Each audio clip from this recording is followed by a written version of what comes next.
Lexical languidity. Please do not be lazy with your language, because it often ends up in awkward misunderstandings and miscommunications that can cost you dear. So don't be sloppy when you're chopping up what goes in people's ears.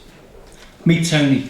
He's a nice guy really, but he's never been particularly touchy-feely. He meets this girl that rocks his world, wants to tell her that he loves her but he's let his feelings unfurl. But instead of being straight and telling her she's great, he's lazy with his language, mumbling something sedate. So perhaps it's no surprise when the apple of his eye finds his words indifferent and emotionally dry. Because he's coming across like he don't give a toss, and the boy's at a loss when she drops him like a hot rock. So please, don't be lazy with your language, because it often ends up in awkward misunderstandings and miscommunications that can cost you dear. So don't be sloppy when you're chopping up what goes in people's ears. Then there's Jill. She's a really loving mum. She'd do absolutely anything for her little baby son.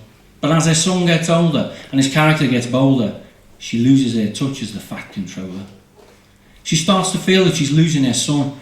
He's going on the rise, getting wild and having fun. But instead of approaching with well-chose words, she unleashes a torrent of emotional verbs. She's got lots of good intentions and a really loving heart, but her laziness with language is driving them apart. And as for her son, he really loves his mum, but he just can't grasp why she's always on his ass, wishes they could just talk so this impasse might pass. So if you're faced with a matter that's kind of important, take some time to define in your mind what you ought to. Think about what it is you want to get across. Contemplate your words so you don't end up at a loss.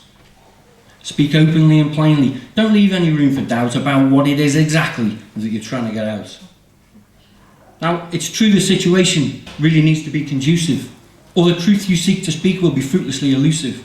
It's true the other person needs to heed the words you're speaking, without freaking out, shouting, spouting or freaking. And if the truth can be told so as to be understood, then it will be believed and it'll do you good. But if you can't be asked getting properly passed, then don't be surprised at the inevitable farce. So please do not be lazy with your language, because it often ends up in awkward misunderstandings and miscommunications that can cost you dear. So don't be sloppy when you're chopping up what goes in people's ears. Thanks.